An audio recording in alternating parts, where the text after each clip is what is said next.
Hello and welcome to Rockingham for this inaugural Endurance Racing Series event, a 3-hour event on the spectacular Rockingham circuit for an eclectic mix of cars. The essential premise of this championship is if you've got a car and you want to come and race it in a very welcoming endurance racing series, this is the place to come. We're getting ready for the first ever event here. It's a very exciting time indeed. My name's Andy McEwen. I'm going to be one of the two voices talking you through all of the action in this opening round of the series. Alongside me, I'm very happy to be joined by Liam Jenkins. Liam, good morning. Good morning everyone. Yeah, it's a real privilege to be here. We've got a great grid, as you can see. If you're a big fan of endurance racing, you'll notice some familiar names from the Ginetta Superstar Champions we've seen. So David Pittard, who's had great success there. We've seen an XF1 driver in our midst as well. We'll talk about that a bit later on. Mike Moss, again, big name when it comes to Brit car. The field lining up, we've got some great cars as well, like a Lamborghini. Very exotic entry list, bearing in mind the stature of the series. Yeah, absolutely. There aren't many places where you'll see a Radical racing, a Lamborghini racing, a VW Golf racing, a Hyundai Coupe. Of course, they all have their own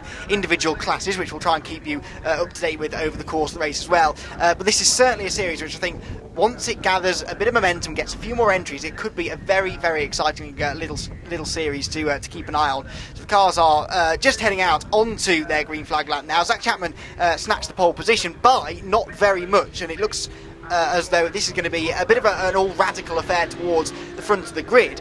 One of those radicals has not actually quite got going on their green flag lap. That is the number 96 Raw Motorsport car, which is being driven by Oz Yusuf and Rob Weldon, which is a little bit slow away, but they do now take their position alongside Zach Chapman, who is going it alone here today at Rockingham in that Radical SR8, the open-top car, the closed-top coupe of the Radical RXC. The pair of them separated by just a few tenths of a second after qualifying. And here we are now as the cars come round after completing their first lap, as they get ready on the grid to line up now for the rolling start of this very exciting 3-hour endurance race here at Rockingham. And off we go! So the field streams across the line and we are racing for the first time ever in the endurance racing series here at Rockingham. It looked like it was a pretty good start from the open-topped Radical on the front row of the grid of Zach Chapman. Yes, he's got the lead, and that is the ING Sport BMW coming up alongside. That is the car that Mike and Anthony Wilde are sharing with Ian Lawson, and that's come through into second place, demoting the car that starts on the outside of the front row down into third. That's the car that's being started by Oz Yusuf, that red closed-top Radical. The Lamborghini, the Intersport Lamborghini, has slotted into fourth, but the good news is we've negotiated that very, very tight, very narrow squeeze, the pinch point down into the Dean hairpin on the first lap where we often see drama. Indeed we have, and you can just see it right on board there with the Intersport Lamborghini, and it's nice to see the field being very conservative early on. It was a great move by the ING Sport BMW, but when you bear in mind this is a race of 3 hours, you don't want to be making any silly mistakes early on, and the drivers have been very sensible in doing that. Yeah, I think that was very much in Oz Yusuf's mind there. He didn't get a storming launch off the line, and when that ING Sport BMW came steaming up the inside, he said, you know what, I'm just going to back out of this, make sure I stay out of the way. Someone who hasn't managed to stay out of trouble, though, sadly, is the 57 Moss Motorsport BMW. It's the car that's been driven by Mike Moss, Chris Babington and Darren Nelson of GT Cup fame, and that car, sadly, has found the gravel trap. It looks like on the exit of Gracelands, perhaps, on this opening lap, and the car is well and truly beached, and that, I fear, is going to require a safety car. One lap in the books, and already one car managing to find and exceed the limit of adhesion and beach itself into the gravel trap. You've got to feel like the one car that's going to be frustrated the most is the ING Sport BMW. You can see already the gap it's pulled out is quite substantial, and that's all going to be taken away in just a few seconds' time if the safety car comes out. And there it is, the official confirmation that ING Sport BMW Z4 has got to try now and keep a very hard charging Radical behind it off the start. Of course, the other side of that is he will close in on Zach Chapman, who had stormed into an even more impressive race lead in the opening lap or so. Zach, having started on pole position, was able to streak away and take advantage of that brief battle for second place and build up a pretty healthy margin. That will now disappear, the whole field will bunch back up, and a lap and a half into the first race of the series, we already have drama and we already have our first safety car. There is Oz Yusuf then, he's coming through Gracelands past the stricken BMW, which is parked in that gravel trap, the Moss Motorsport car. There's the Lamborghini, the Intersport Lamborghini, which is fourth place at the moment, and that car, having qualified fourth, has held position. That's Mark Radcliffe and Kevin Clark in that machine. And Mark Radcliffe, we believe, has taken the start in the Lamborghini. He's 4th place, and again had lost quite a bit of ground early on to the top 3. This safety car could give him the opportunity to close back in. One might only hope. You can see already the gaps that have been shrunken. It's going to be quite frustrating for drivers overall, bearing in mind you're 3 minutes in, you're just trying to sink down into a rhythm, and all of a sudden it's been stricken back from you again. You've got to think about your race start, keeping your tyre temperatures all cool as well, because if it all starts going wrong now, you don't want to create problems for yourself later on. Yeah, absolutely. It is not that warm here today at Rockingham, and the drivers, after a couple of flying laps, have just got the tyre temperatures and pressures up where they wanted them, into their operating window, and that will all now disappear. There is the Moss Motorsport BMW, which started off black and green, and it now has a slight shade of brown to it after that trip through the gravel trap. But the good news is they're into the pit lane, they can get all the gravel swept out of the car, check there's no damage, and they should be able to head back out onto the track and join in. In over 3 hours, they could still get themselves towards the front of their individual class before the end of the race. Yeah, they're no strangers to endurance racing, Moss Motorsport. That BMW's been fielded in various events over the past few years involving Brit car and notable other endurance championships, so to speak. But their first race here for the Endurance Racing Series not started in the greatest of ways, but still another 2 hours 52 minutes as the green flag gets back underway and Zach Chapman leads the field back down to turn 1. Yeah, the hard-working British Marshals mean we can go racing straight away, and we're on board now with the Lohan Motorsport BMW Mini, and briefly on the inside, very briefly on the inside of Guillaume Gruchet in the Porsche 977 GT3 Cup car, which has a slight performance advantage on the straights, but full credit there, the Mini keeping up initially. The acceleration as the race got back underway brought him briefly back alongside, on board again, and it's all arms and elbows in that car as he tries to get the maximum speed out of this Lohan prepared machine. Up ahead of him is Guillaume Gruchet in that Porsche. 2 completely different ways of going about designing a racing car here, and the Mini using a little bit of the green stuff on the exit of Yenwood.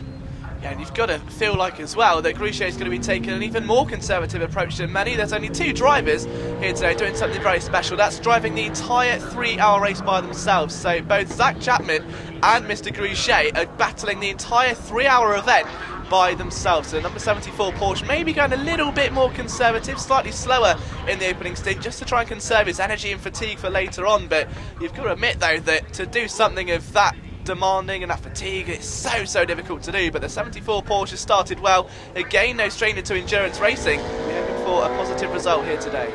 Yeah, absolutely. Guillaume makes his way out of the Tarzan hairpin up towards the Brook chicane and back out onto the Rockingham banking once again, and closing in on the car in front to see if he can move an extra position up the order. Zach Chapman though is storming back away into a very healthy lead, so whilst Guillaume may be taking things easy, Zach Chapman is well up for this, going it alone as you said there, Liam, and already building up a very healthy margin. Beautifully prepared Porsche this though that we're seeing heading through the banking. Guillaume Gruchet is driving it splendidly, but it's beautifully turned out, as are most of the cars, or all of the cars it must be said, racing in the Endurance Racing Series here today at Rockingham.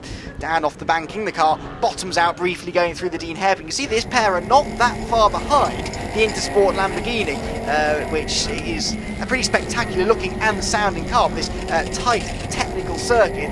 Riding on board with the Lamborghini now, you can see this is not probably its ideal location to be racing at. It's a little bit tight and fiddly, this track, isn't it? Yeah, exactly. You can see the 57 Moss Motorsport there just moving out of the way, but the Lamborghini, as you say, it desperately craves some areas just to stretch those long legs down the back stretch, but doesn't quite get to do that here at Rockingham. So the best chance to see the Lamborghini at full speed is on the rear straight as you come back down over the start-finish line and the bank-in. Perfect time to slipstream, but it's through here where the Porsche is really going to start picking up ground, because it's more nimble, it's lightweight, you can fling it into the corners as you can with the Lohan Mini, which you've already seen battling through like it's entering a British Drift Championship round early on.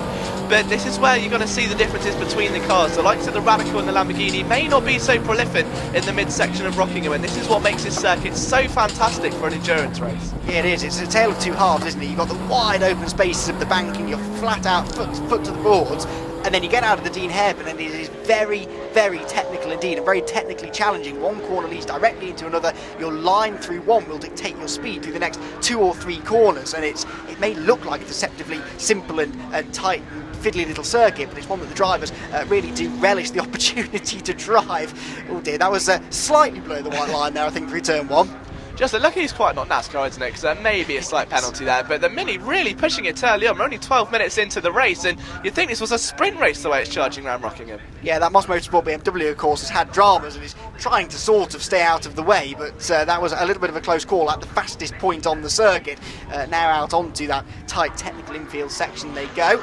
And you can see we do at least have dry conditions here at Rockingham. This place is treacherous in the wet, and so the drivers, I'm sure, will have been very happy when they woke up this morning and saw that it was a predominantly blue sky above them.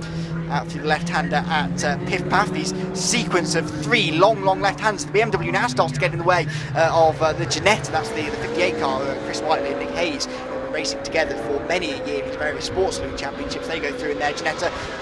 I'm not sure all is 100% right with this Moss Motorsport BMW at the moment. It's looking a bit of a sorry state. Hopefully it can get it fixed. That looks like a puncture almost there. Now, whether that was just a look-up or no, but you say about the long string of 3 corners, we've now got a string of 3 cars as well. You've got the Team Brit, Volkswagen Golf. They'll talk about more following those guys later on, but it's Dave Pittard who's starting that car at the moment, a Ginetta G50 Superstar, as he heads his way down now, trying to get this team in a very good position. So the team itself is made out of ex-servicemen who are coming in to race. The overall goal here is to get the team to the Le Mans 24 hours as soon as possible, and you'll hear a bit more from them later on when they get spoken to from Gale. But Dave Pittard, as we say, bringing the experience, the tuition, the expertise that only he can really after such an excellent start to his career. We'll see what he can showcase here today, but he's really charging down heavily on that Mini. Yeah, great guy Dave Pittard, isn't he? And he's one of those people who's willing to get behind the wheel of anything and go out there and just have some fun with it. And of course the role he's playing with Team Brit this weekend is largely an advisory role, as well as he tries to make them quicker and more comfortable in the car. But I'm sure he's having a good time as well, getting straight into the thick of the battle. That is once more the Luke Wright and Andre Maggi driven number 44 low-end Mini we had a brief look at. We're now on board with the Lamborghini once more, the Intersport Lamborghini, as it streaks across the line. You can see the speed building through here, more or less flat out, I'd say, through the banking at turn 1, and then back down onto the technical infield section, pulling away now from the BMW, which just snatches a break heading into the right-hander at Chapman Curve. Had a brief glimpse there as well of the Hyundai Coupe, that's the Circle Signs car of Sarah Niblett and Stephen Ayres. Sarah starting that car as we check in once more with our race leader, Zach Chapman, who is making hay while the sun shines here, well and truly streaking out into this ever more commanding lead. That car is on rails today. It really is, but the thing is here with Zach Chapman, it's almost catch-22 because you know he's in that car for another 2 hours 43 minutes. This is the first time these drivers for the most part would have driven against one another, so when you've got teams of 2 to 3 drivers, you don't know what the other one's capable of. So whilst you may make out a 30-second lead right now, give it an hour or so where the second driver gets in, he may be a lot quicker, and that lead could soon come charging back down. As you can see, the Lohan Mini once again now attacking the Ginetta around the outside of turn 1. He's going to try and get the cut back underneath. Watch out for the oversteer. We've already seen that it's not exactly the easiest car to control. Very, very nimble, this little Mini, but it really is giving the much bigger Ginetta a run for his money. Yeah, exactly. I think if you told most people that you'd have a Ginetta G50 and a little Mini racing against each other, I think most of the money would go on the Ginetta. But you can see this is a great job, this, by the Lohan squad. They've clearly got this car prepared well, if a little bit lively, and it is well and truly holding its own through. Get a great look at those left-handers up through Piff Paff and out towards Graceland. Deceptively tricky corner. This, you come over the crest of a hill, it's slightly off camber, the back end wants to step loose. And we've seen already the slight oversteer moments that this Mini has suffered from in the early going. Keeps it on the straight and narrow this time, hard on the brakes now into the Tarzan hairpin, clumsy little corner this. Oh, and that's the high-end cheap BMW, which surprised even me. But luckily the driver of the Mini realised he was on his way and left the door open. You can see the power of a pure GT3 car just streaking past the pair of them on that short run behind the scrutineering bay and into the Brook chicane, back out to start another lap. 22 minutes now into this opening race of the Endurance Racing Series, and battles right the way through the field. Exactly, and that ING Sport BMW Z4 as well, very, very prestigious car, especially in the last few years. The BMW Z4 has risen to great fame when you look at the accomplishments. A British GT champion now with the Barwell Run and Curie Cost team last year. and various successes in other 24-hour events, including the Spa 24, but coming in today as a customer team for the Endurance Racing Series. And the ING Sport Boys are no strangers to success in endurance racing, former Brit Car Production Cup champions, and amongst them as well some very talented drivers, including Mike Wilds, who's a former Formula 1 driver from the late 70s. So a great span of endurance talent right here, and to see them fighting at the front of the field with this brand new BMW Z4 is great to see for such a new series. The Lamborghini, the Intersport Lamborghini, heads down towards the Brook chicane. We're ticking down towards half an hour in to this first race of the series. You can see that the car that's running currently in fourth position is about to go a lap down to Zach Chapman, who, well, if he's pacing himself, his pace is extraordinary because he is continuing to streak away from the rest of the field, and you would have to suggest that only bad luck would derail his effort at the moment. He sweeps to the left-hand side. The Intersport Lamborghini moves to the right-hand side of the road. Mark Radcliffe, who is in that car for the first portion of the race, goes very, very wide into the Dean Hairpin to make sure he doesn't get in the way of the race leader.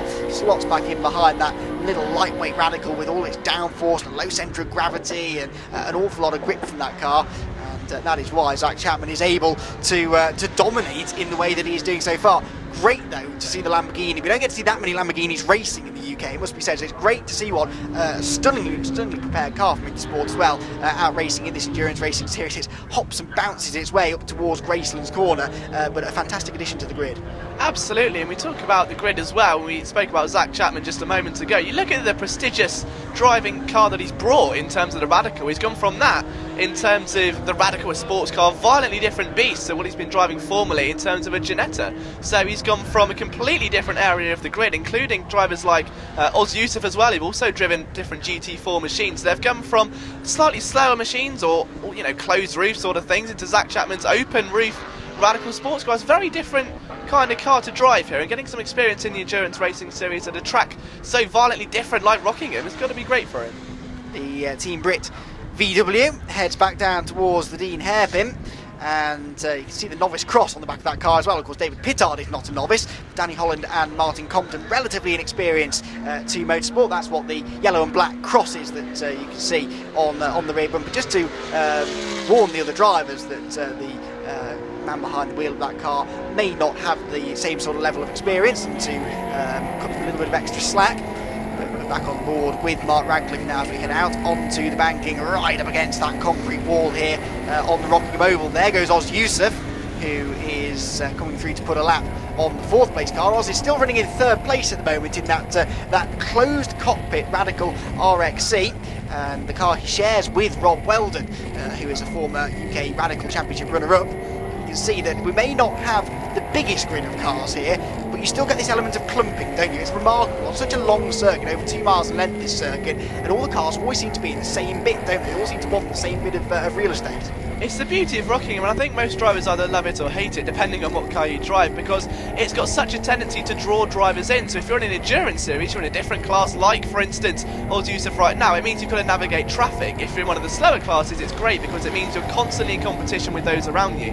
And I guess that's why stages like the British Touring Car Championship, when they come here, love it so much, because it provides such exciting racing. It's always door to door. I mean, you can have a car that's 40 seconds down the road, but because of the nature of this circuit, it may be a completely different class. You're always going to see cars close together, giving it some welly down that back straight. I think these onboard pictures are the perfect advert for this series, because we have in this queue of cars a closed cockpit Radical, we have a Mini Cooper, we have a Lamborghini Super Trofeo, and we have a Hyundai Coupe. That is everything that the endurance racing series is about, and that was a bit of an audacious move to get up the inside of the Low End Motorsport Mini, again to put a lap on it, not a passable position.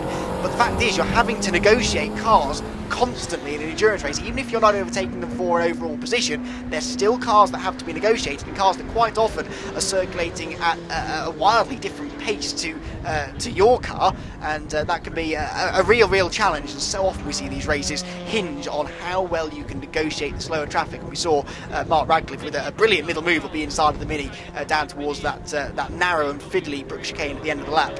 Absolutely, and I think what this series is doing very well right now is teaching drivers who are looking to go to Le Mans, like the Team Brit guys, or anyone who's looking to take their first steps in endurance racing, what it's all about and what it requires to be successful. You've got to battle traffic, maybe perhaps changing conditions, the variation of track conditions, for instance, so safety cars and pit stops, all that kind of thing, working as a team. You're getting all of this at a very, very different price compared to what you'd see in a much more prestigious championship or series or anything like that.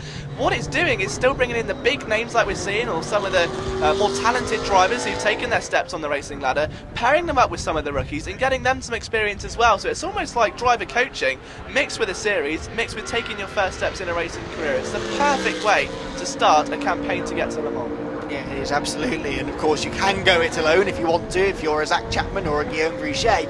If you want to split the cost between 2, 3 or maybe even more drivers, there's nothing stopping you doing that either. So it is a great entry level into endurance racing. You know, this Moss Motorsport car seems to be in the thick of the action. That was another near miss as it headed up behind the lower mini, into the Brook chicane and just missed his braking point slightly and skated out towards the edge of the racetrack. The Chris Babington, Darren Nelson and Mike Moss driven number 57 machine has had an eventful start to this race here at Rockingham, and they head through to tick off hopefully a slightly cleaner lap next time around. Yeah, that black and green BMW really has been in the wars today, and you've got to feel that they've definitely got some frustration brewing right now, and it's so hard to overcome as a driver that you make a mistake or something like we saw on the opening lap where the car's beached in the gravel. You've got the hopes and dreams of your team just in the garage. They're waiting to get behind the car and hopefully change the fortunes. There's a lot of pressure that I don't think people realise that comes with endurance racing. It's not just your race you're trying to drive, but it's your team's race as well. So as soon as things going wrong, it's so important to not let that get to you and carry on like you were before, because the moment that you start focusing on correcting those errors are when you're most likely to make some more. Yeah, absolutely. And after early dramas, it's not necessarily the perfect way to set up your day, but you've got to get your head down and get on with it. We're about to head down into the pit lane for the first of our several interviews today. This is with Dave from the Team Brit team. I'm here at Rockingham today with Dave Player, who is here with Team Brit. I'd just like to have a little chat with you, Dave. You are quite famous already, and I have known of you for a long time from Kart Force. Team Brit is actually a leg of Kart Force now. If you could just tell us a little bit of how you've made that transition and why. Yep, the lads have been racing for about 4 or 5 years now in karting, in team endurance karting, and a few of them have wanted to step up to car racing, so we've set up Team Brit, so the lads can step up from team endurance kart racing to team endurance car racing. So the main aim for this is to get you to Le Mans. What's your plan? How long before we can actually see you at Le Mans? Well, the lads never shy away from any challenge, and they wanted to have something big to aim at, and I suppose there's nothing bigger than the Le Mans 24 hours. So a long-term aim is to get to Le Mans, if all goes well, maybe 2018. So that's not that far off, really. Yeah, so that would be our ideal, but we need funding, we need sponsors, and the lads need to perform well. So we're going to try to have an accelerated driver development program, so the lads can catch up. I mean, Danny today, first time ever in a car. His qualifying lap time was 1:35, and David Pittard, our driver coach, who's a Ginetta vice champion, did a 1:32. So he's only 3 seconds off. It's his first time ever in a car. This is the first time out in the Golf as well, is that right? For all of you today? Yeah, it's the first time ever in the car. It's the first time they've ever been in a race car. They've never driven it. So it really is quite an amazing feat to be able to do this. Is this, would you say, a test today? Today is a test. It's a test for the car. It's a shakedown for the team. There's lots of things we need to change in the car. The refueling system for team endurance racing is different from sprint racing. So this is all about getting the car ready for the season ahead. Give the lads a chance for the first time in the car, and basically prepare the whole team. So how many drivers have actually moved over from Kart Force to the cars? 4. We've got Mark Allen, who's a double amputee. He was 19 when he was blown up. One of the youngest British soldiers to become a double amputee. Martin, who's racing today, he's got 75% burns. His vehicle was blown up in an ambush, and he was shot twice whilst he was on fire. Then we got Danny, who's Welsh, from the Welsh Guards. He got injured in an ambush as well, the IED blast. And Simon Khan, who's is an ex-officer. He had his leg amputated, but he had a cancerous tumour in his leg. So are you actually recruiting still, or would you say your teams are full? For each year there's many wounded soldiers that are obviously coming out of the military. They don't know where to go. This is actually a life force for them. So are you still encouraging people to come in and train with you? Absolutely, yeah.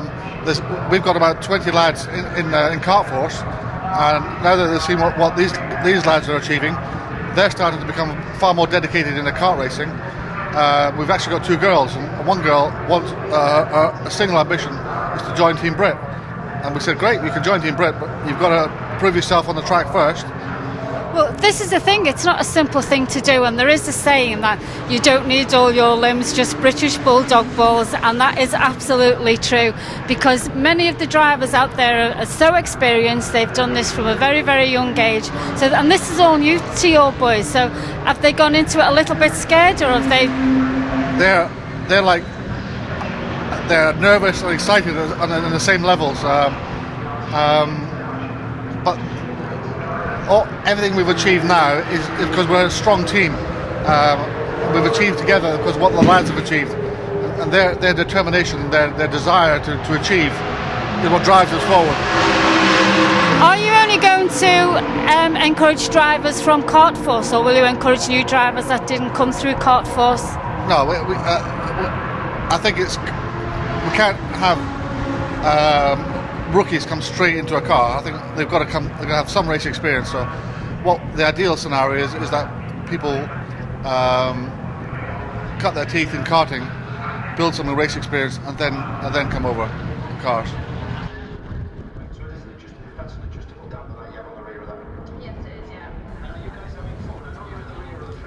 So an inspirational story there from Team Brit, isn't it? And there are quite a few of these charities that are getting involved in motorsport, giving wounded servicemen an opportunity to go out there and do something that they've always wanted to do potentially, but perhaps with their injuries they may not have an outlet to do it. So it's great to see Team Brit getting involved with this series and others like them as well in motorsport. Absolutely, there's a lot of them now starting to surface. I think after seeing what the guys at Mission Motorsport have done with the Dakar achievements, that it's given a lot of wounded soldiers a lot of motivation to get into an extra passion, and they've served their years in the force, and you can come out of it and still drive a second passion, which is absolutely brilliant, and fully support any of those charities which decide to take the lunge into motorsport. And I think you can find out more information on the various websites of the charities. A simple Google search will show you the answers, but you'll see in there a very great image indeed, again on board with the low-end Mini, but seeing the sheer speed difference between one of the invitational cars ahead of it, then the Ginetta, and the Mini now that's pouring up the inside. It's already been a bit radical, if you pardon the pun, already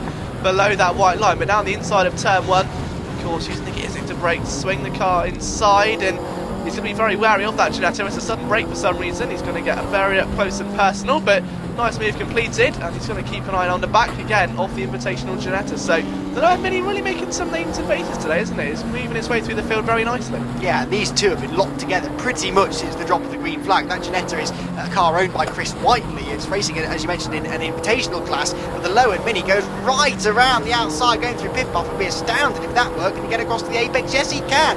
Great bit of driving that was, and that was for position in the overall race, even though that Ginetta is not racing in the endurance racing series. It's racing in an invitational class within this race, but still a car for the lower racing we need to race with, and that's exactly what it's been doing, as I said, since the start of the race. And that was a fantastic little move around the outside to a very challenging part of the circuit. If you're going to give an award for driver of the first hour, you've got to be thinking of that Mini for a contender, because that has been spotless all afternoon long. And you think about it as well, it's been so aggressive with the way it's moving. We're only 56 minutes into the race, but it's driving round like it's do or die. It's the final few moments and it has to get this position. And we're taking a look at this Radical now. We come towards the end of the first hour, and of course now this is where things get a little bit interesting. The pit stops start to loom, the strategies start to come into effect, and this is where endurance racing really comes into its own. and this is a battle for second place that's developing quite nicely here. The ING Sport BMW is in second place. Oz Yusuf has been clawing that gap down over the last few laps. You can see he's now right on the tail of the GT3 car as it heads through the right-hander at Yentwood, now into Chapman Curve over the crest. Again, the car doesn't really want to turn in there. You see a lot of moments through this part of the circuit, and they fling it left through Piff Path, and I reckon Oz Yusuf fancies his chances here. He's right up behind the BMW, heading through the second part of the Piff Path there, and up towards Gracelands, and the Tarzan hairpin is one of the best overtaking opportunities on the Rockingham circuit, and it's the corner that's coming up next. BMW has good traction out of the corner though, and heads up towards the right-hander, just about safe for the time being. In second place, this car that has raced in the Blancpain Endurance Series in the past. The Radical, Oz Yusuf's been racing that Radical and other Radicals in various Radical Championships over the course of the last few seasons, and these two have got themselves right back together now, out onto the bank. This will be fascinating to see who has the grunt, who has the straight line speed advantage. The BMW is getting very good traction off the tight corners. Oz Yusuf gets a tighter exit though, almost gets himself alongside, tucks into the slipstream as they come across the start-finish line. Again looks to the inside, but he doesn't quite have the horsepower to take the fight properly to that ING Motorsport BMW on the high-speed part of the circuit, which suggests to me he's going to have to try and find a way through on the infield. You've got to feel like that Oz Yusuf is starting to play some mind games there with that BMW. Just show his courage and make a lunge up the inside, then back out of it. What that's doing, it's sending a message to the BMW right at the end of the first stint that it's there, it's not going away anytime soon. And by consistently going out on the inside of corners or trying to cut underneath without really going for it, it maybe sends a message of fear to the BMW driver that he's going to start braking earlier or going more defensively, and therefore opening up another hole entirely. And this is the skills that you're going to start learning when you start endurance racing, and something that Oz Yusuf has been carrying with him for various seasons now. After great success in British GT last year, makes a transition into this Radical this season after having some experience early on in this season, and now almost goes up the inside there, and now there's a Lamborghini bit of traffic. You never thought you'd say that, would you? Lamborghini traffic, but that Radical still pushing on as we go towards the end of the first stint right now. Pit stops are going to start to loom. Which car's going to be first in? Hopefully we'll find out very shortly as we have an interview with Gail, who's down in the pit lane. I'm at the 1 hour mark now, and as you can see behind me, we've got the drivers coming in for refuelling and driver change. Some teams have only got one driver, which for him it's going to be tough. They've actually got two guys out there, a single driver, and it's going to be really tough for them. It's going to be out for 3 hours apart from when they come in to refuel. We've got some teams with 2 drivers, and we've got some with 3 drivers. So it'll be very, very interesting to see what sort of effect that does actually have on the team. Thanks, Gail. So we are indeed ticking towards that 1 hour mark. Cars already making their way into the pit lane. This now, with Zach Chapman's pit stop, becomes the fight for the race lead, and still Oz Yusuf has not found a way through. He's up behind the ING Sport BMW, being driven by Ian Lawson, Anthony Wiles and Mike Wiles throughout the course of the day. Each of those drivers will take a stint behind the wheel, but who is going to lead at the end of the first hour of racing in the season? At the end of this lap we will know. There is Zach Chapman in the pit lane. The refuelling is going ahead now on that car, and there is a minimum amount of time that the cars must spend in the pit lane over the course of the race as well, and so they've got to make sure that they don't rush things too much. There's no sense in a way in rushing things too much, because you'll just end up getting yourself a penalty if you leave the pit lane too early. So 15 seconds before we do reach that 1 hour mark, and it's nose to tail for the race lead. What more can you ask for?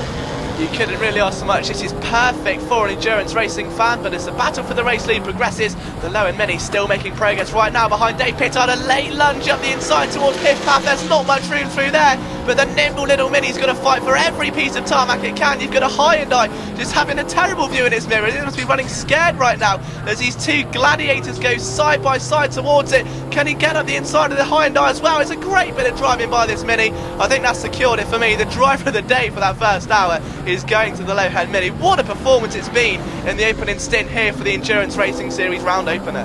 Yeah, that was a fantastic move to use an American racing term. He used that Hyundai as a pick, didn't he?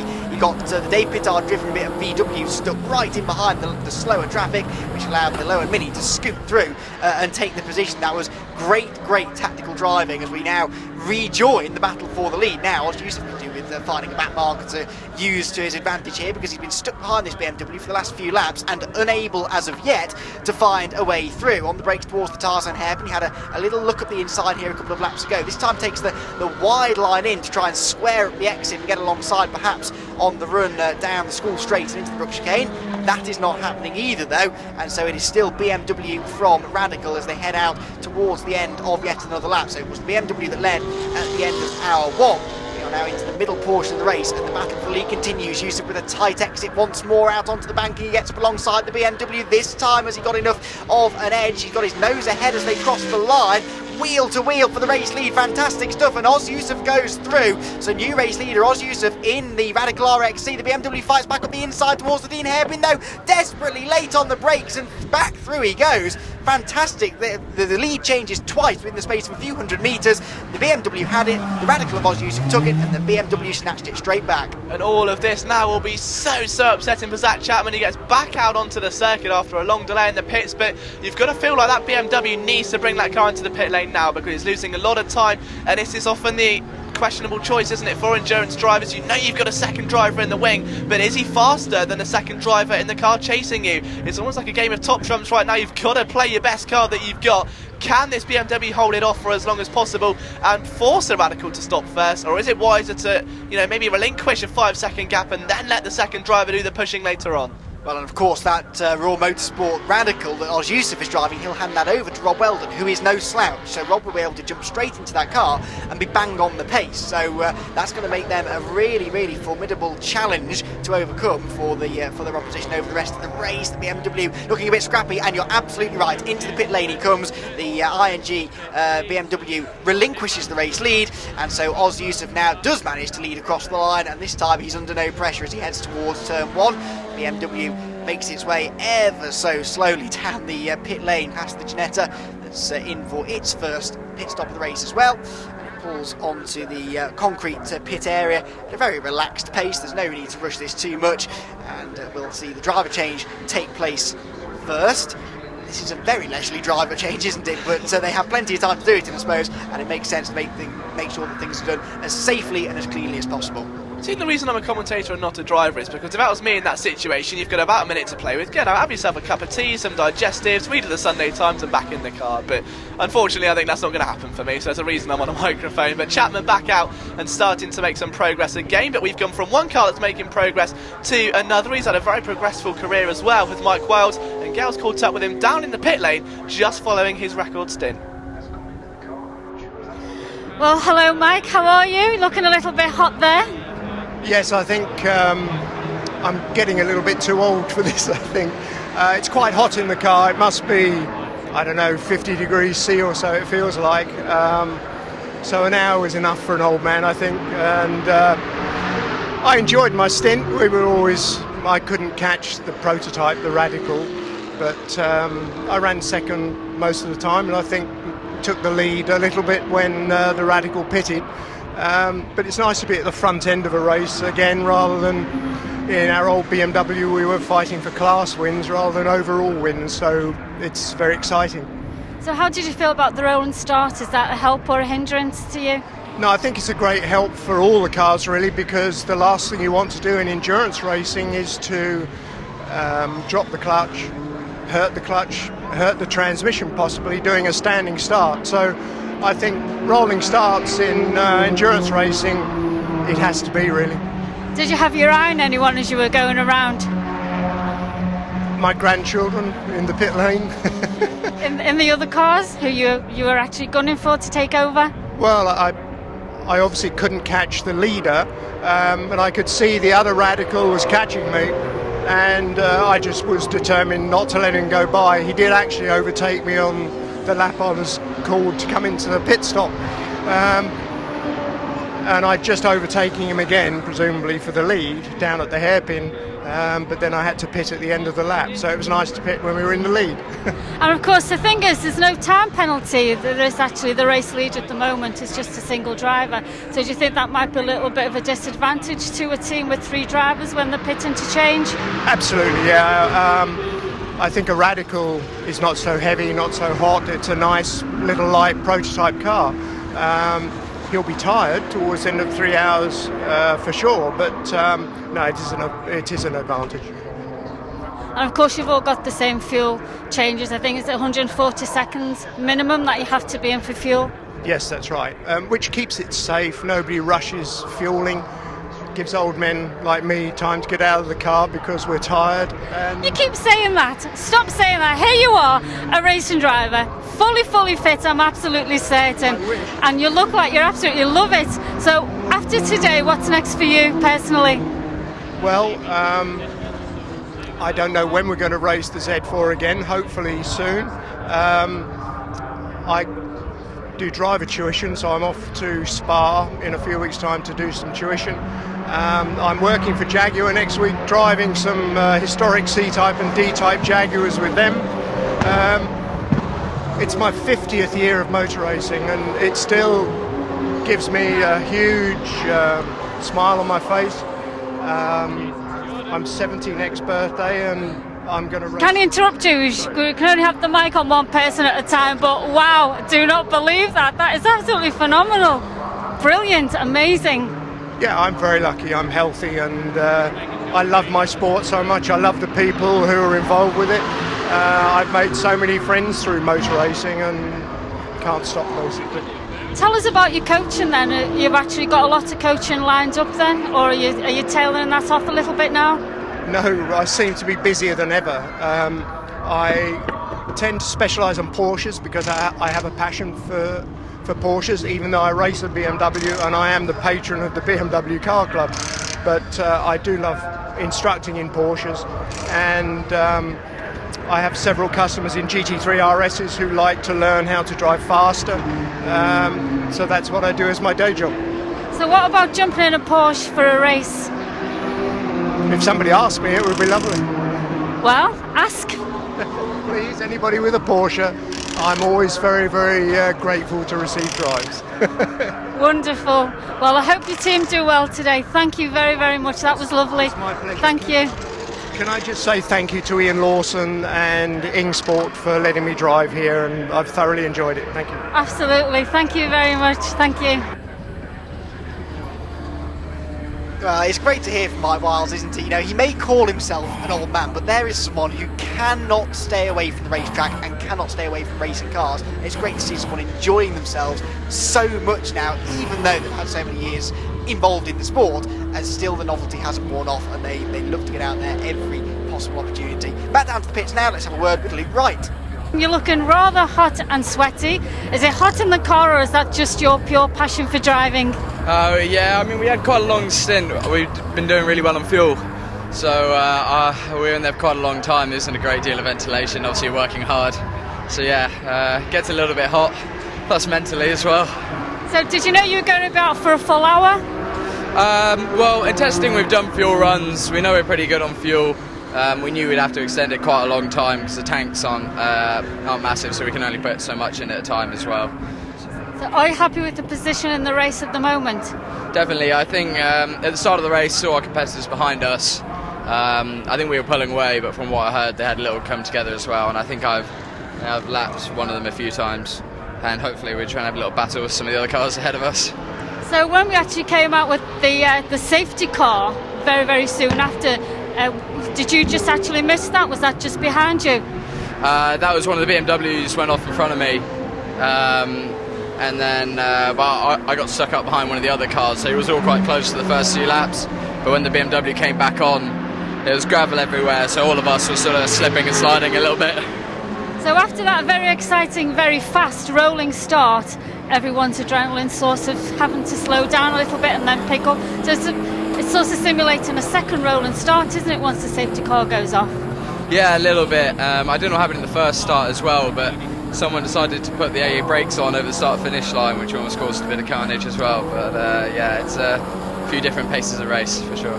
So it's exciting though, isn't it? The prospect of maybe not the carnage itself, but the fact that there's changes. You're sort of there ready to go off on your own start, and something happens. So it's a quick change of plan. Yeah, for sure. You never really know what's going to happen. That's why you need a decent set of race planners and engineers behind you for every different occurrence.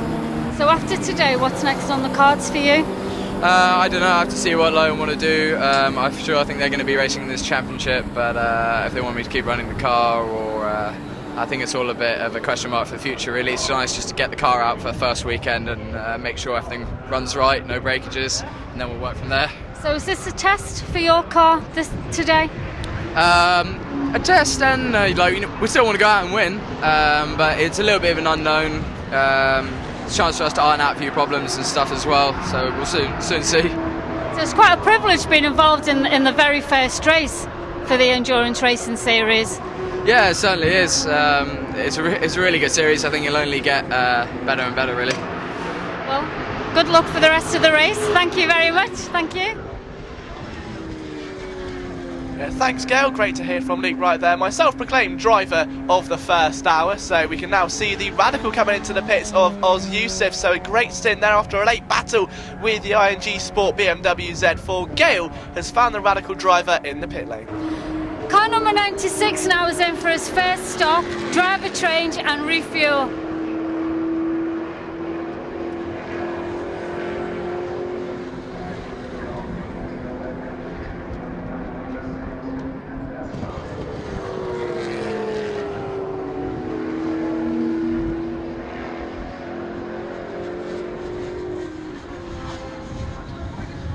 So the Radical back out now then with Rob Weldon under the helm. So as we said earlier, Rob Weldon very, very established when it comes to these cars. He knows them better than most people, and we'll be hoping he can drive that Radical to success now. About halfway through the race here for the inaugural running of the Endurance Racing Series. A great first round it's been so far under the sunshine here at Rockingham.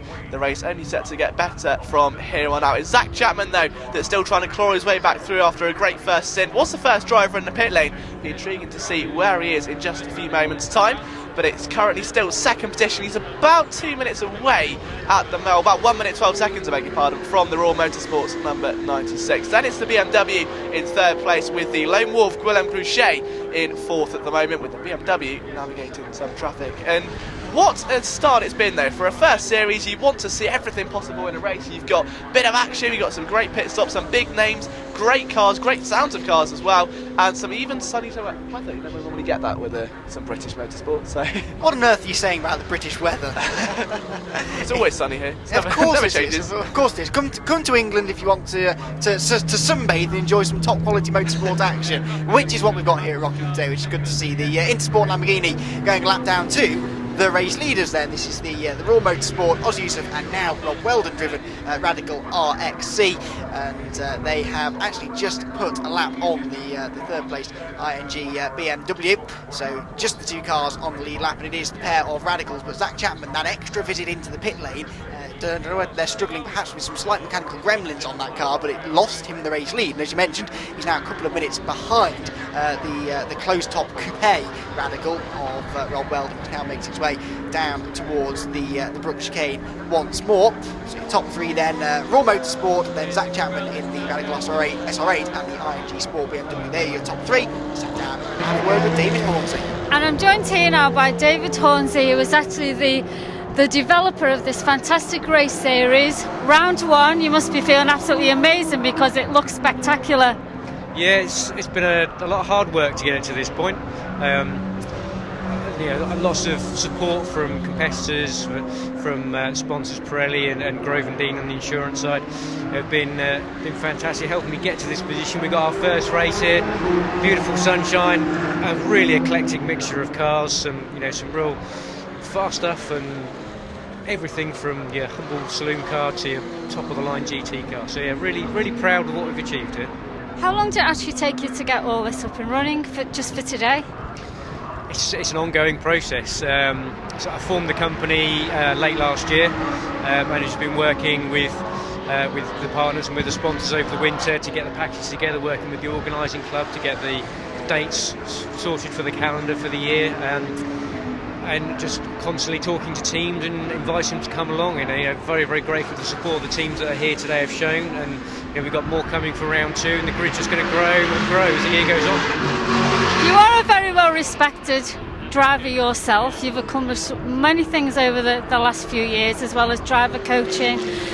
Do you think that has actually helped in you getting this series off the ground, because you do command such respect from other drivers?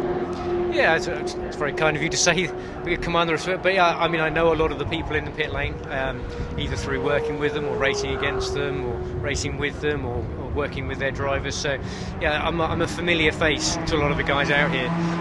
So that certainly helps with, they know that I'm not just some fly-by-night. I've been passionate about motorsport my whole life. I'm fortunate to have worked in the industry for most of my life. So it's it gives that little extra level of comfort for those people that are coming, that they know that, you know, I'm in it because I love it, I'm passionate about it, and I want to make it succeed. You have been involved with Porsche with your driver coaching and BMW. Were they keen to get involved in this?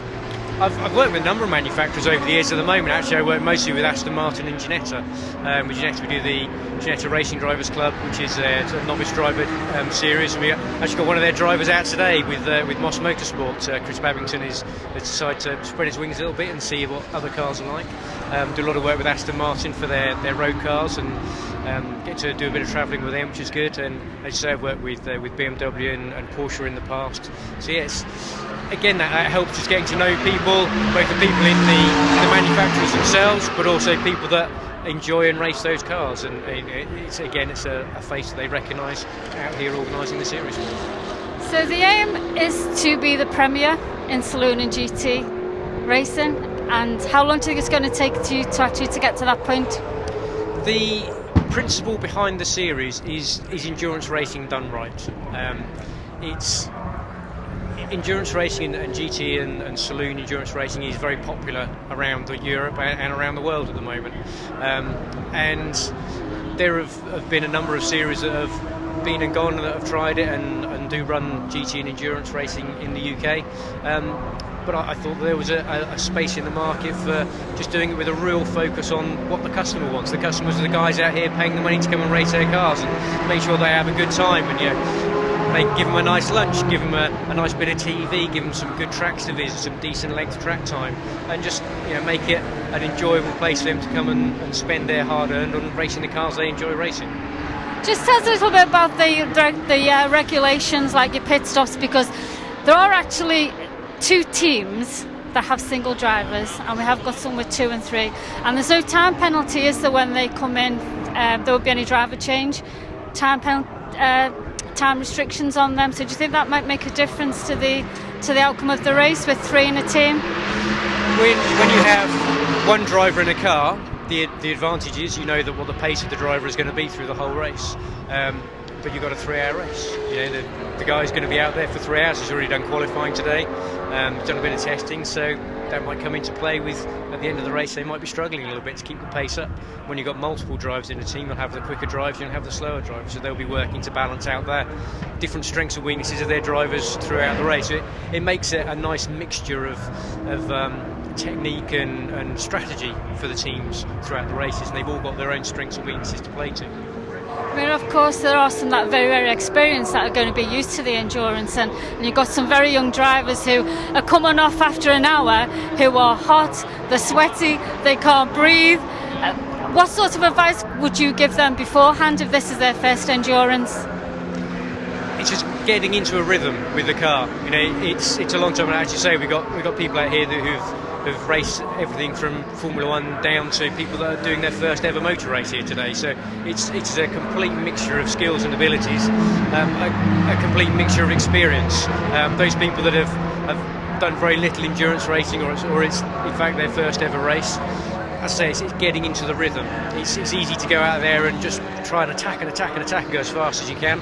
But just try and settle into a rhythm where you're not stressing the car too much, you're not stressing yourself too much, and everything's happening at a rate where you can cope with it mentally, and you're always ahead of the car. If you're fighting the car the whole time, you're driving purely on instinct because you're flat out, you'll be exhausted in half an hour, and you won't be able to keep that pace going. You might be quick over that first half an hour, but then the next half hour of your stint, you'll be tired, you'll be making mistakes, you'll be running wide, dropping the wheel off. Whereas if you just knock it back a few percent, don't push right to the limit every lap, you can be consistent all the way through. The tyres will last better, the brakes will last better, the car will last better, and you as a driver will last better. And of course, as for yourself, being this your first one, there are a few people here, a few drivers, and it's their first time. We spoke to Dave Player a little earlier from Team Brit, which is absolutely fantastic because they are just sort of, they are a new leg now from Car Force, which is very well known, and Team Brit are trying to build their profile. So this is absolutely excellent for them. Did you actually speak to them beforehand to see what sort of strategies they had? Well, I know they're treating this first weekend very much as a trial effort. They're seeing how the guys get on in the car, see how the car gets on. With the car is I believe, very new to them. They've only had it a week or so, so it's a real kind of an extended test for them, but just a chance to get out there in amongst all the other traffic, see what a race weekend in a car is like. It's a big step up from karting to full-time car racing, so it's a real good experience for them to cut their teeth and see how they get on. And can we see you in a car on the track racing at one of your meetings? Who knows? They do say that from the promoter's point of view, once it gets to 9 o'clock at the start of the race meeting, I don't really have a job to do then, because it's all in the hands of the clerks and the stewards. So, yeah, if it gets to the end of the season, I might bring a car out to Spa or something like that, one of the tracks that's always a driver's favourite, just have a little play myself. Oh, I think that's something to look forward to, and congratulations today, as that we're not even halfway through the day yet, and it's absolutely brilliant. Thank you very much, and we'll catch up with you again later. Thank you, David.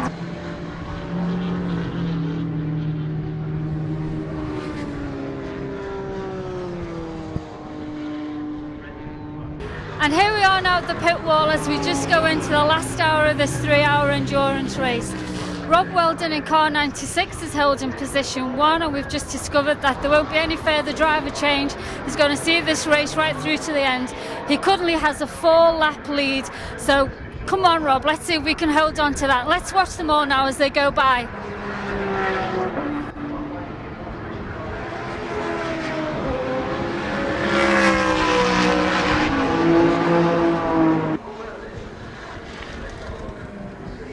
So we are into the final hour then, and it is the Raw Motorsport Radical that leads the way. These are the top 2 cars in the race, but they're not on the same lap at the moment. The ING Sport BMW, as you can see, some 4 laps down, but he's lapping quicker at the moment, so this is quite interesting. We'll see if they can get any of their laps back and perhaps take the fight within the last 51 minutes or so to the race leaders. Intersport are there in 3rd, with Guillaume Gruchet up into 4th place, and 5th place, and worth mentioning, I think, that is the number 38 car that's running in the Invitational class. That's a BMW M3 being driven by Carl Catliff and Nigel Innes, which got themselves into 5th place overall. Their race is now over after 2 hours though, so the rest of them will continue on their way, and it is going to be this fight, I reckon, between the Raw Motorsport car with Oz Yusuf and Rob Weldon, and the ING Sport BMW, which is, as I said, Liam, lapping quicker at the moment. We'll see. 4 laps is a big old gap to close in over the next 50 minutes. You can see they've got one of their laps back now though, and their pace is pretty impressive late in the going. It really is, but endurance racing can really be a blessing or a curse. You will either get a safety car in the best of moments or the worst of moments. You never know what's going to happen, and just about everything possible normally does in an endurance race. But one thing we heard from just then was about Team Brit and how they're treating it almost as a test day now to get themselves back out onto the track and learn what it takes to conquer a 3-hour event before heading to, I think it's Rockingham again for the 2nd round of the championship. But for treating it as a test day, they're doing incredibly well. They're leading their class at the moment as we go into the final hours. So for the ex-servicemen now who are looking to get to Le Mans within the next couple of years, to be leading their class in their first ever endurance race is quite the commendable achievement. Yeah, absolutely. And you made the point there, we made the point earlier on with the novice cross and the fact they're not that experienced at all. This has been an admirable performance, it really has. There is Guillaume Gruchet, who is in the pit lane, not for the drive change, because he is doing the entire 3-hour race on his own, and that car heads back out past the stricken Radical SR8, I'm afraid, of Zach Chapman, whose race looks as though it may be done. They've had some slight overheating issues with that car over the course of the race. You can see he's not sat in the car. The car is a rather forlorn sight, parked all on its own in the pit lane. So Zach Chapman, the man who dominated in the first hour of the race, is sadly going no further. The Intersport Lamborghini, though, will be going further in just a few seconds' time once that pit stop's done just in front of them. We have lost the car then. Again, this is very much something we see a lot of in endurance racing. The quickest car does not always win the race, and it's about having a consistent pace, and that's what we've seen from Oz Yusuf and Rob Weldon. It's been a stunning performance thus far in the Raw Motorsport Radical Coupe. Yeah, it happens all the way down from Le Mans all the way back to club level. It doesn't matter what series you're in, it's not always the fastest car that wins, and quite often you could dominate for 23 hours out of a 24-hour race, but if you make one mistake on that last arrow or that last moment, it can all go in shatters very, very quickly. It's what makes this type of motorsport so very unique and so special, both loved by drivers as well, and it's great to see such a turnout today as well. And hopefully we'll see Zach Chapman back for the second round of the championship series soon. We've seen some great pace from him, of course, in the early stints of the race. We saw some great qualifying pace as he took pole position. Hopefully he can thread it all together, fit all the pieces of the jigsaw together to bring him home. A nice picture in the second round of the series as the Radical comes back into the pit lane again, so that will be presumably another driver change. So that's going to be Oz Yusuf getting back into the car with about 43 minutes to go. We're going to get to see a great view now from our cameraman down on the pit lane as to what goes on in the endurance stock pit lane. It's very different to what you'd see in the likes of Formula 1, where there's millions of people crowded around the car and it's all over faster than you can blink your eye. Now this time you've got some time to adjust. The drivers may say a few words to each other. You can examine the car, see if there's any damage or anything like that at all. Talk to your race engineer or your friends or family, whoever's down there as well. Whilst the team put fuel into the car, and then the driver entering the car for his stint gets a minute to prepare himself and then get ready to fulfill the time limit and get back out onto the circuit. Yep, pit stop at the moment, running like clockwork then. Oz Yusuf heads back out onto the track, and his Rob Weldon's job is done for today.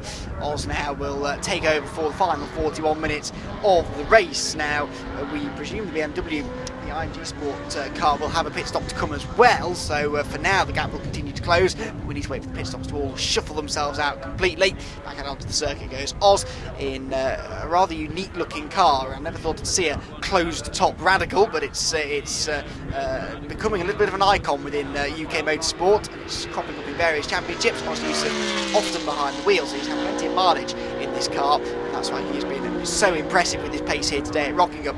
And the sort of mini prototype, as these Radicals are, heads back on his way. Another great thing, of course, about this series, you mentioned Le Mans there, Liam, we have GT cars and essentially mini prototypes as well out there on the circuit at the same time, and if we can get a few more from each of those two categories, then all the better.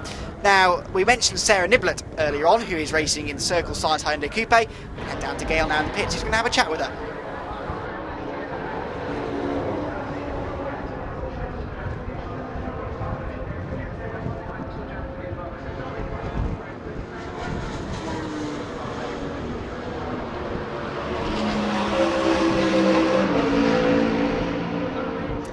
I'm here with Sarah Niblett now, car number 27, which you've just seen having a tyre change. Can you just talk us through what happened there? I mean, it's put a huge amount of time now on you. That's true. To be honest, we're running pretty near the back anyway, so it's not the biggest problem in the world. But yeah, we were running old tyres anyway. We were surprised it's done as long as this, so we knew we were going to have tyre problems through the race. So we thought, right, this time we'll definitely. That takes a lot of abuse, that front right. So yeah, we thought we'd better change it. So yeah, well, Malhalf's obviously out there now, and he's going to do what he can with the remaining tyres. So we shall see. So will there be another driver change now, or is he going to see the race through? No, he'll see the race to the end now.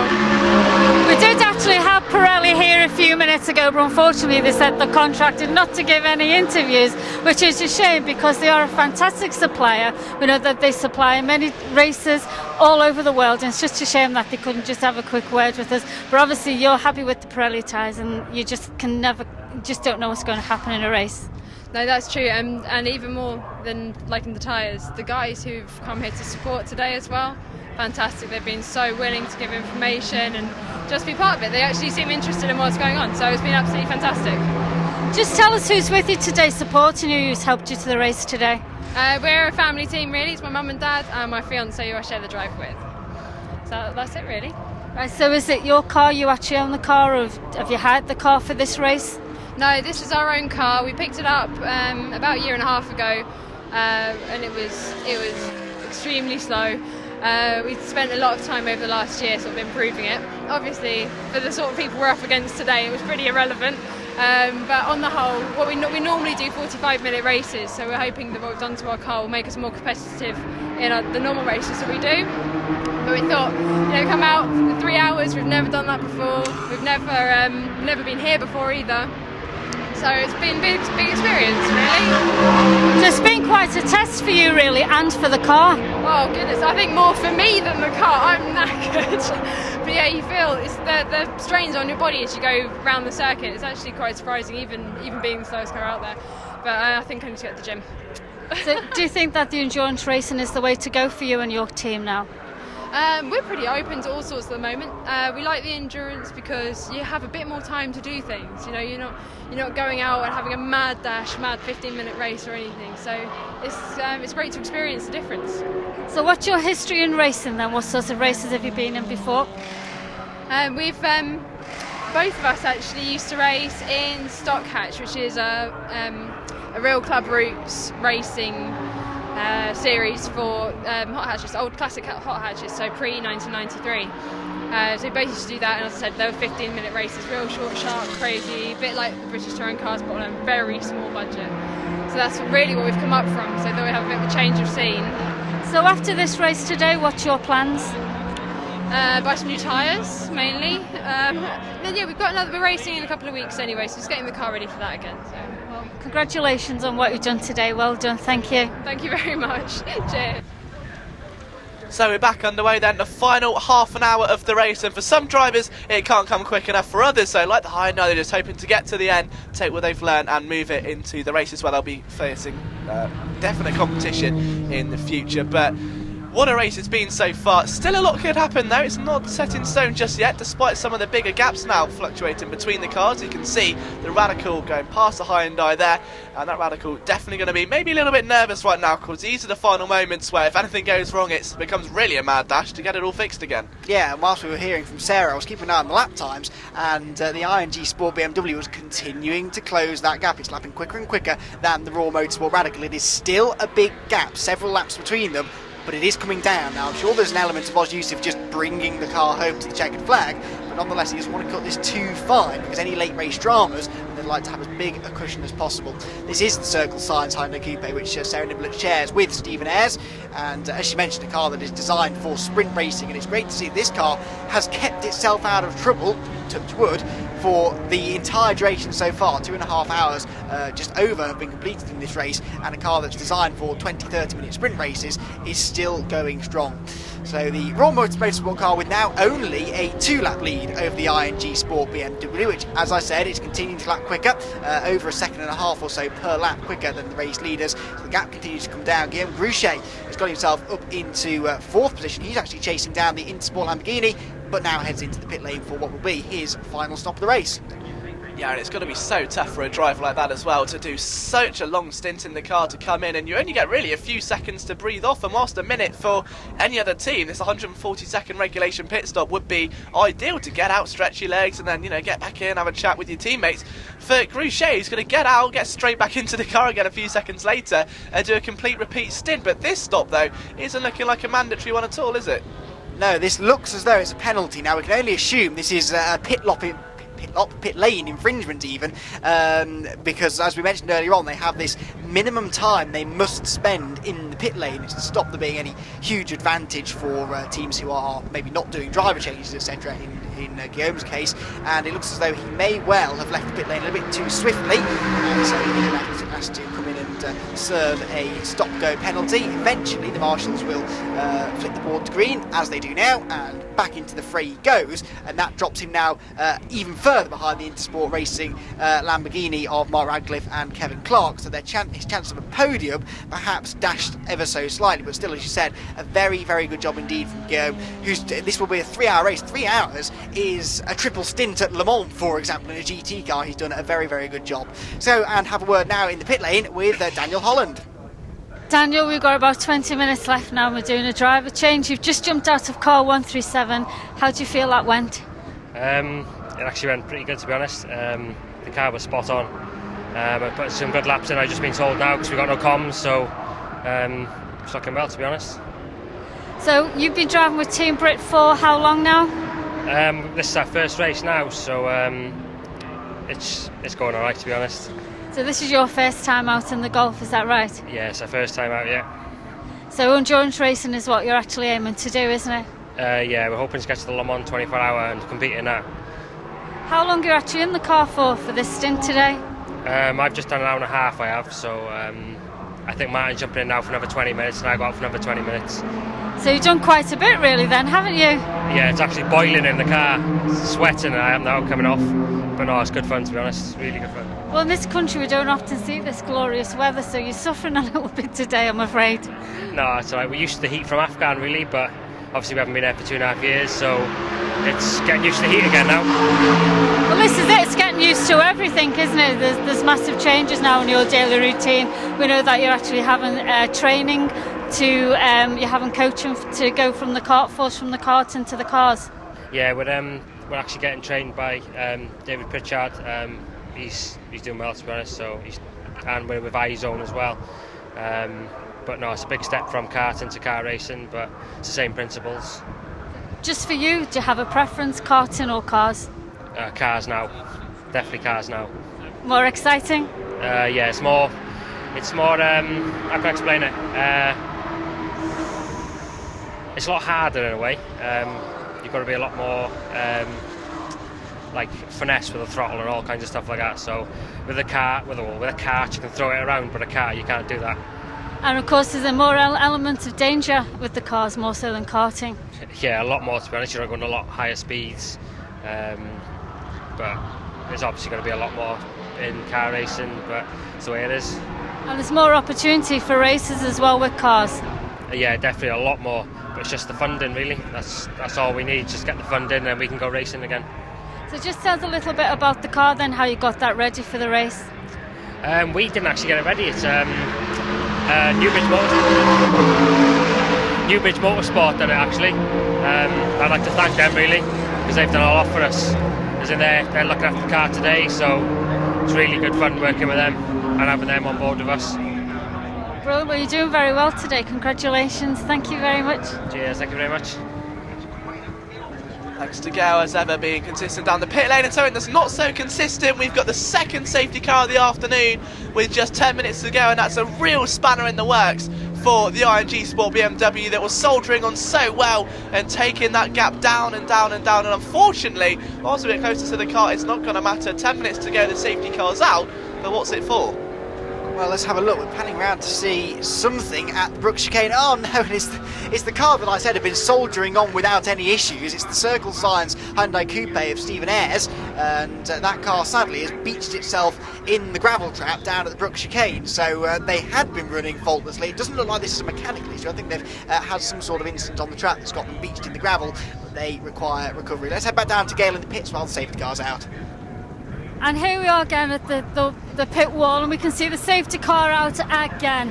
We've had another incident. Unfortunately, the Hyundai, which we've seen having a tyre change before, has had an off. We don't know if this is going to make any difference now, whether they're going to go into safety car conditions, but the leader of Weldon has actually had his gap closed now. There's only one lap between them, so we would have seen some excitement there. We just hope that safety car can be off the track now for the remainder of the race. Yeah, indeed, just 7 minutes and 47 seconds to go. Let's say that the green flag's back out then, so we do have 5 minutes of racing left for the first round of the Endurance Racing Series, and I'm sure that Dave Hornsey, love child, is going to be very, very promising in the future. We've seen a great grid already, but it's only going to grow as that snowball rolls down the hill. So fingers crossed this series really does pick up some steam, because as a first impression, Andy, it's had some really good, I think, vibes over here. No, it really has. It's been a very impressive start, considering, as you said, this is the first ever race for the Endurance Racing Series. We've got a healthy grid, a varied grid, which I think is the main idea of this championship, you know, to have all of these various cars. As we heard earlier on, this is a format that's very popular across Europe, where you can bring anything from a Radical to a GT3 car to a hot hatchback, you know, anything you like, come and race it. There'll be a class for you, there'll be someone for you to race against, and that is the joy of this championship. So I think absolutely, once we get more numbers on the grid, the quality will inevitably rise with it as well, and I think this is a real gem of the future. This is the car that is running second place. It is the 55 ING Sport BMW. You mentioned earlier they were catching the race leaders. This though has meant that they now have less time, essentially, to continue to shrink that gap, which is currently standing at 2 laps at the moment to the race leading Raw Motorsport car, but I think they'll still be relatively happy.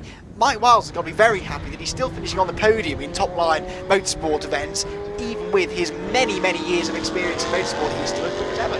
celebrating his 50th racing anniversary this year, Mike Wild, so great to see him still out on the circuit, away from the track. Also does some helicopter tuition, which is always a good hobby to take up, isn't it, I suppose? I mean, I don't think it's quite as adventurous as... well, there's nothing more adventurous than helicopter tuition. It's pretty adventurous, yes. On a scale of 1 to 10, it's a solid 11, I think, helicopter tuition. But yeah, the ING Sport BMW, bearing in mind the drivers that it's got as well, it was always going to push, and it's sending a very, very strong message to the leading car that perhaps in the second or third round of the championship, if the same scenario is to unfold but without the safety car, we may be looking at a different race leader. That ING Sport BMW is going nowhere for the remainder of the endurance racing series. Yeah, absolutely. I think that will become one of the series regulars. We certainly hope that is the case. It's about to try and take one of its laps back and to prove a point, if nothing else, in the final 3.5 minutes or so. And if Oz Yusuf has any sense, then he will not fight that one too hard. He's still pushing on, is Oz. He runs right out over the edge of the curb on the extra Gracelands up towards the Tarzan hairpin. The BMW looming large in his mirrors, and of course the ING BMW will apply the pressure here, because all it takes is for Oz Yusuf to snatch a break and end up getting beached into the gravel like we saw for Stephen Ayres to bring out that second safety car, and all of a sudden the balance swings right back into the favour of the BMW. So whilst they're this close on track, it makes sense for the BMW to apply as much pressure as possible. I reckon about 2 laps to go then here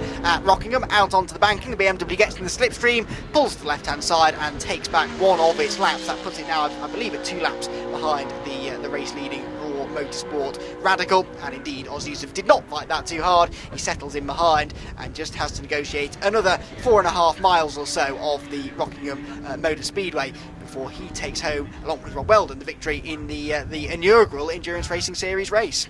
Yeah, there'll definitely be a psychological advantage there for the trio as they get their way past the Radical again. They know they can do it, they know they've got the speed. They, of course, had that fantastic launch off the start line, which saw them get into second place, overtaking the Radical to begin with. But the Radical punched when it mattered. It was more consistent over the 3 hours, which at the end of the day is what it takes to win an endurance race. And despite the BMW having unrelenting pace, it was the consistency of the Radical which has been the prominent feature.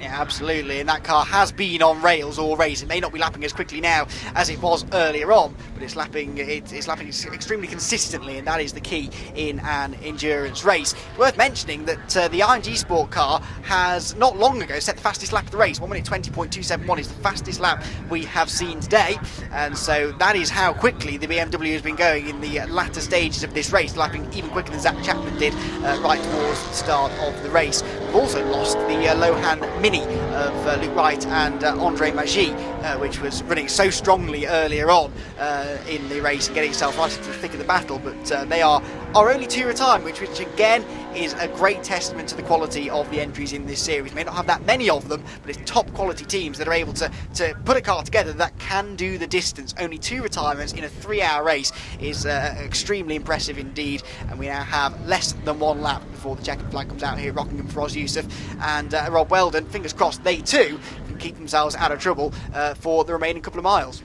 It's a great testament to the commentators' curse as well, isn't it? I mean, my favourite car retires, you say one's going well, that retires, so it's still very much a thing. I mean, there's got to be some sort of Discovery Channel documentary, hasn't there, on the commentators' curse, because there's way too much that goes on in the world of motorsport for it to not be a real thing. But 53 seconds to go, and there's one thing that is very, very certain, and that is that Radical is very, very deserving of the victory here today, and I'm sure it will go into the second race, which is again at Rockingham a bit later this year. Very confident indeed of repeating their success. Radical becoming a very prominent feature in the world of sports car racing right now, with various UK and European series taken by the world by storm. And now they're taking Rockingham by storm with what could be a very important victory for former British GT star Oz Yusuf and his teammate Rob Weldon. Yeah, and it's worth mentioning as well that although they have been slightly the slower of the 2 Radicals this weekend, they've been within 1 second of Zach Chapman's pace in both practice and qualifying as well. So Oz Yusuf and Rob Weldon have been right on the pace all weekend long. I lied to you, we're going to get 1 more lap out of this one. We have 7 seconds left on the clock as Yusuf comes through once more, so we've got even more time to wax lyrical about what a great job they've done. But yes, the free practice and qualifying times, very tight indeed between the Zach Chapman Radical SR8 and Radical RXC of Yusuf and Rob Weldon. So we said earlier on, you know, the quickest car doesn't always win the race. Well, they've been very quick all weekend, in fairness. They've been bang on the pace of the much more developed SR8 Radical, the open top car, which probably on this tight and twisty circuit, slightly light lighter as well, slightly more agile, that would be the car of choice. So to lap so closely to the pace through practice and qualifying, and then to continue that pace consistently through the race is a very admirable job for the coupe, and so deserving winners, as you quite rightly said, Liam. And they're heading towards Gracelands now on what is now the final lap of the race, and just a few corners to go before they can end their day in perfect form. Great to see that Rob Weldon is still competing as well. He's been around for quite a long time now. Rob Weldon, who is a former runner-up in Radical Championships, and Aussie Yusuf the front runner this year in the Radical Enduro Championship as well. And he is bringing the car down towards the Brook chicane for the final time. He'll tip it through the final long left-hander onto the banking, and Oz Yusuf and Rob Weldon in the Raw Motorsport Radical RXC win the inaugural Endurance Racing Series race here at the Rockingham Motor Speedway. Second place will go the way of the ING Sport BMW Z4 GT3 of Ian Lawson, Anthony Wiles and Mike Wiles, and third position should be Guillaume Gruchet. He's actually going to pip the Intersport Racing Lamborghini in the final few laps despite that stop-go penalty. There he goes, Guillaume Gruchet crosses the line. Liam, that's one of the drive of the race for me as well. 3 hours on his own, no co-drivers, and he's on the podium. Great stuff. And with a team as reputable as Intersport as well, who again have dipped their foot in many different waters when it comes to motorsport, to do that in such an emphatic way, simply for that Porsche. You know, he's got great experience with it, raced in many different races over the past few years in that same Porsche 997. He's very much at one with the car.